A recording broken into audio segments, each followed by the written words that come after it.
When you call 911, where does your call go? We're going to show you. This is Crime Watch.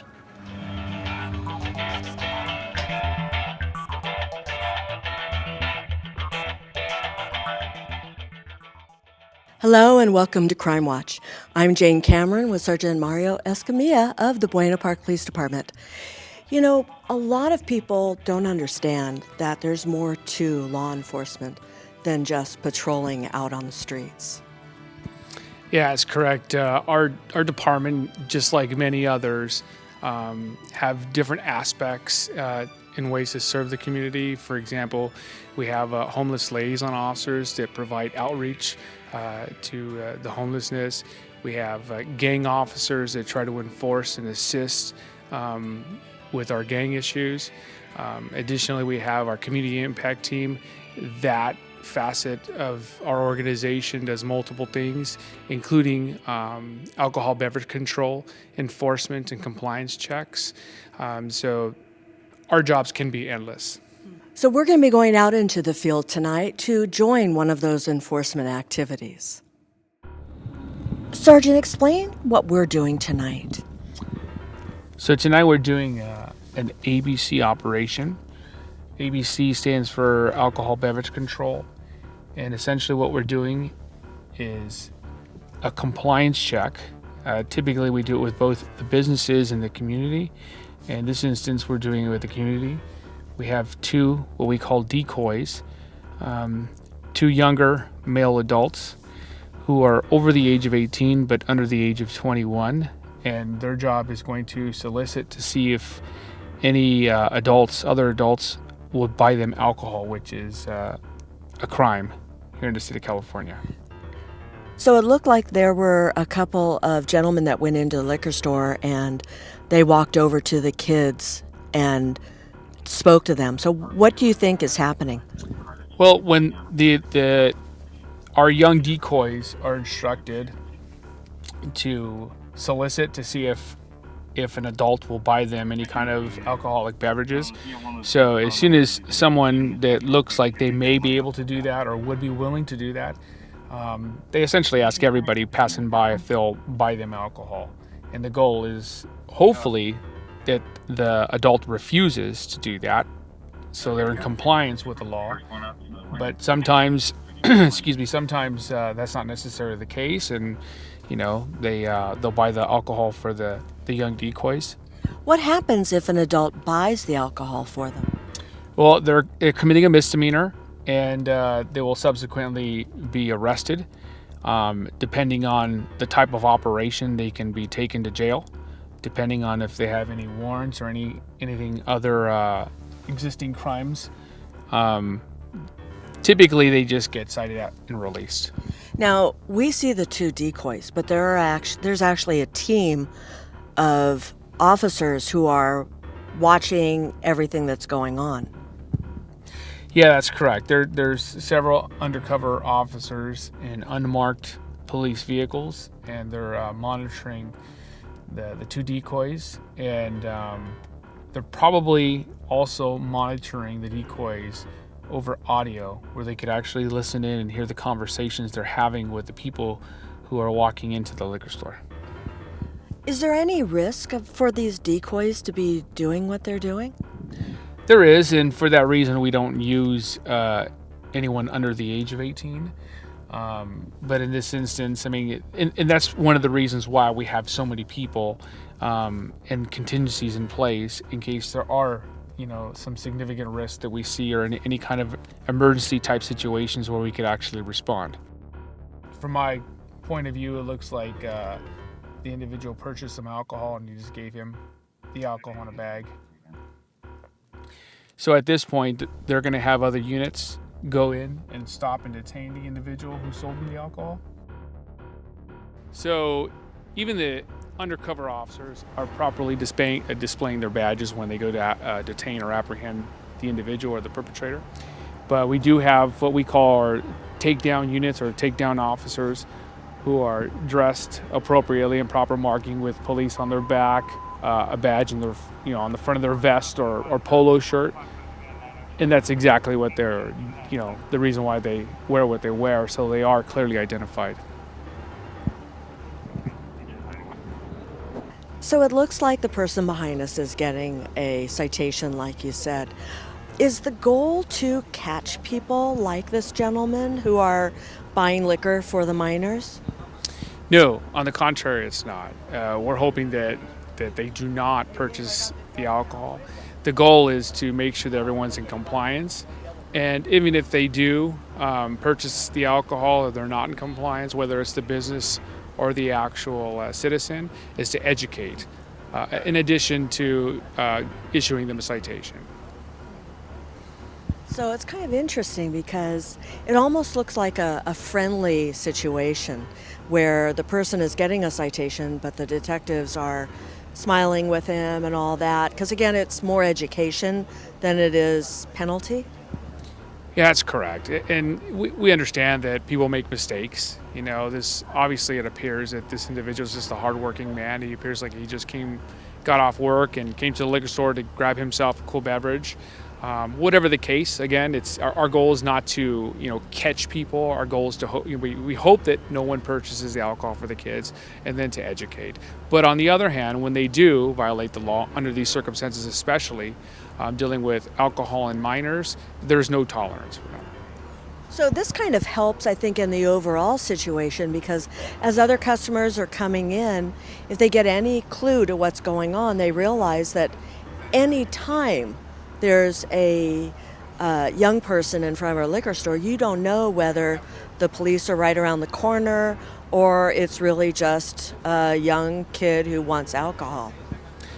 Yeah, that's correct. I mean, we don't want to be judgmental and say that any young kid shouldn't be out in front of a liquor store. However, we do want the public to know that these operations do exist, not only in Buena Park, but probably throughout the nation, for sure in California. And law enforcement officials are looking to enforce these laws and making sure that everyone is in compliance with these laws.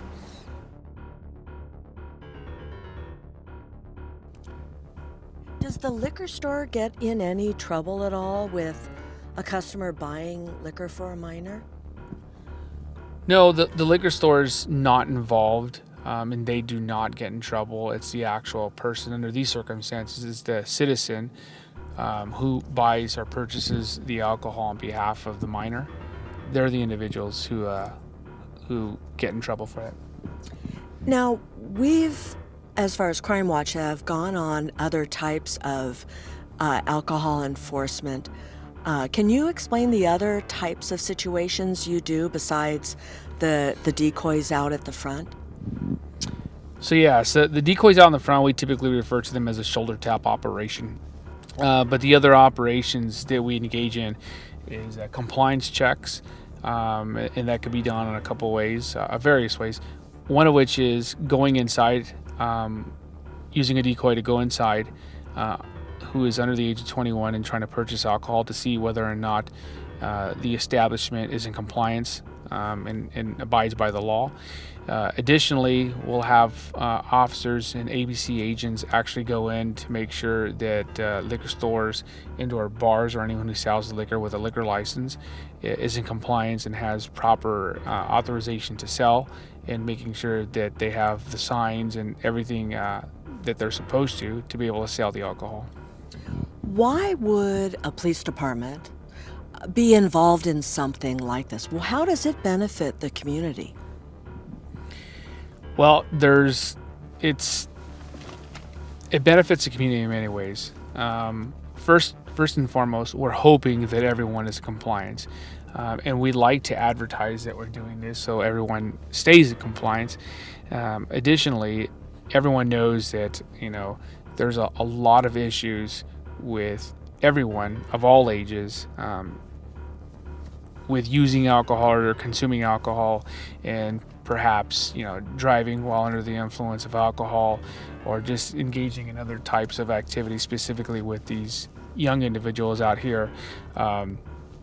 Further, we don't want liquor stores or bars to be selling to minors and people who are not responsible enough to consume alcohol.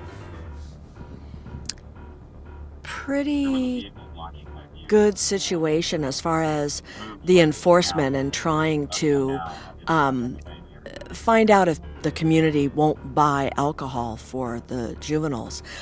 If someone does get caught and they get citation, is there any type of a fee that is associated with it? So there is a fine, or there can be a fine. That is up to the courts. The courts decide the type of punishment that's given. If the individual who is not in compliance and subsequently gets a citation, the courts decide what's the appropriate type of punishment, and the fine can be as much or up to $1,000. Explain to us what the officers are doing now. So they just they just detained a gentleman who purchased alcohol for the decoys, and right now they're in the middle of an investigation, which includes telling him why he was stopped, informing him the reason for the stop. They advised him of his Miranda rights and try to obtain a statement and provide him an opportunity to give an explanation as to why he did what he did, and then subsequently they'll issue him a citation. The good night is that no one purchases alcohol for people under the age of 21. That's the ultimate goal. Or to not have any businesses sell to individuals under the age of 21 because they're not responsible enough to drink. So that's what's thought of. So the goal is to have no one make any purchases for any decoys.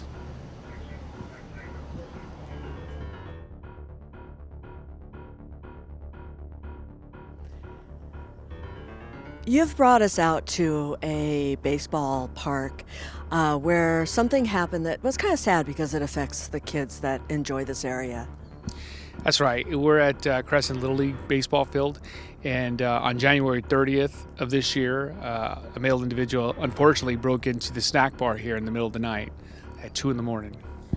It's not like there's anybody out here playing a game at that time. So, the lights are on, but it's still pretty dark back here. How did they get information about the person who broke into the snack bar? So it wasn't reported until a day or two later, but the individuals who run the snack bar or volunteer run the snack bar, volunteer to run the snack bar, discovered that it was broken into. Apparently, he pried open one of these roller doors and stole multiple items, including like an iPad. He even took a Monster drink, some cash, and they had a camera on the inside, and he stole that as well. So there was footage, and that's how they discovered who was involved, or the description of who was involved, and determined when it happened. Now, information went out on your social media of a very interesting individual who was the one that had broken into the snack bar. Some of them are calling him Carmen Miranda. He was wearing unusual clothes. Does that help when you are looking for a suspect to have that kind of a good description of the person? Well, it certainly could. The video depicts his face. It shows him pretty clear. But the individual was also wearing what looks like a large woman's sun hat and a large trench coat, black gloves. And some were suggesting that he was dressed similar to Inspector Gadget. But it was very unusual, the type of clothing he was wearing specifically for that evening, or any time of the day, really. I would think just the randomness of it would happen anywhere where it's dark and people have the opportunity under darkness to break into areas. Yeah, you would think that most people would actually have a little more compassion, knowing that this facility here, the snack bar, helps raise money and probably purchase uniforms, helps with the kids, participate in other events, other Little League events, that they would not break into an establishment like this. But there's bad people out there. That's correct. Unfortunately, that individual didn't care, and yeah, so it was prepared. So the snack bar is secured again. I'm not sure to the extent of the damage he caused, but I know he rolled up one of the doors and it has been repaired. But unfortunately, they have to be cautious and try to prevent someone from breaking in here further again. there is anyone who knows who this individual is, we would like to know. They could call and probably just call any Buena Park Police Department non-emergency line and give us any type of information that would help us identify this individual, so we can have a conversation with him and hopefully take him into custody. So you've brought us into the 911 Communications Center. How important is it for you and the officers in the field to have a partnership with this group? It's extremely important. They're essentially filtering all the calls and getting all the intelligence, gathering all the information and sending out to the officers. And their main focus, or one of their main focus, is to keep us safe out in the streets, to get all the information that they absolutely can and provide it to us as it comes into them. So James, I know that you're actually on the console and your coworkers are covering for you.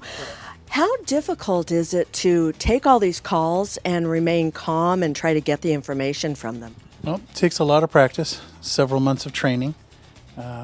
Primarily, like you said, staying calm, and you've got to keep a cool head. And sometimes it's a little frustrating because you get multiple 911s coming at the same time, not always reporting the same incident. We could have a traffic collision with a rollover vehicle. It's obviously a life or death situation. And at the same time, we can have another incident down on the other end of the city, 2-3 miles away, and officers have to respond to both. And so they have to be able to make that change abruptly and quickly and get to both scenes and resolve it and hopefully calm it down. Of all the calls that you take, what is the one that you find to be the most challenging? The calls that I take, the most challenging ones are the ones where the caller is extremely calm, like it doesn't sound like there's anything in their voice that admits they're going wrong, and then they tell me that somebody's not breathing, but they're completely calm about it, because you don't know how to react when you first get the call, and then all of a sudden, that's a critical incident. So they're not breathing. We got to start paramedics, get officers on the way, code 3 as well, and hopefully that we can resolve that in a timely manner. But it's just kind of hard to deal with because you expect things when you answer the phone, a tone of voice, or just something they say just right off the top that alerts you a little more than, "Hi, I'm calling to report," and then they start talking about my brother, my sister, cousin, uncle, friend, whatever it may be, and then they segue into they're not breathing, because they don't know how to react. They're in shock maybe, or it's something that's just new to them they've never had to deal with before, and so it kind of throws us for a loop sometime. For me, that's kind of the hardest one to deal with. Now, you're also a SWAT tactical dispatcher. How is that different from what you do here? Well, on the tactical dispatch side, we focus more on the specific incident, whereas in dispatch here, we take the call in, we get as much as we can information-wise, and we pass it on to the officer. If we get updates, we pass those along as well. But on the tactical side, you're nearby the scene usually, and it's kind of a hard focus on what's really going on, every second in every area of that building or that location. So what's going on this floor, what's going on the second floor, where the officers are, their positions, the evolving situation, and you're handing it to them immediately firsthand. Whereas in regular dispatch, you get information and there's sometimes a delay because other calls are coming in and you have to triage those and pass the information they're on, but you're not getting the same level of detail because we're getting the detail from the officers there as well as the whoever reported originally, but we're getting up-to-date tactical information from an officer that maybe sees somebody in the window or something and what they're actually doing. So it's more of a play-by-play, whereas in this it's overall picture and then we hand it off to the officers for them to respond and handle. You mentioned there's training and there's education. What does it take for someone to be a successful dispatcher? Primarily the will to do it, a very calm demeanor overall, and the ability to process multiple types of information at the same time while understanding that there's no black or white. It's 1,000 shades of gray. And at any time, anything can happen. You can never predict it. So you have to be able to roll with that and adapt readily. And it just takes a lot of being able to do that, just literally adapt and stay calm at the same time to chaos going on. And in a way, it's your job to control that chaos to some degree as best as you can, and at least filter it out so we can figure out what's really going on. So it's not such a chaotic situation once we've gathered the information and sorted it out. Sounds like being a police officer in the center as opposed to being out in the field. It's as complicated and as crazy as just not the risk that you officers have. Yeah, I mean, they have a difficult job in here, and in fact, I think this job's harder. There's pros and cons. One that I always notice is there's critical incidents out there that the officers are experiencing. They're experiencing them just as much as we are in a different manner, and in fact, it might be even more difficult because they don't actually get to see and get that full closure that some of the officers have. And again, I mean, they're doing multiple jobs at one time. We always talk at the end of the show, or I always do, about the social media aspect. It's quite interesting just how much information gets out by the Buena Park Police Department of traffic issues and suspects that you're looking for, etc. Yeah, so we have a media relations unit who specifically is assigned to post on various social media outlets, platforms, and it is our goal by the Buena Park Police Department to educate and inform the community, the guests of Buena Park, the community, the citizens of Buena Park on all the incidents that are going on. For example, traffic accidents, a delay in traffic, anything that's going to be helpful for the citizens to go about their daily lives. So, with that being said, if you have any questions about tonight's show, you can call the Buena Park Police Department at 562-3901. Make sure that you follow the Buena Park Police Department on Facebook, Instagram, or Twitter. You'll get a lot of good information and you'll know what is happening in your community. With Sergeant Mario Escamilla of the Buena Park Police Department, I'm Jane Cameron. Thanks for watching.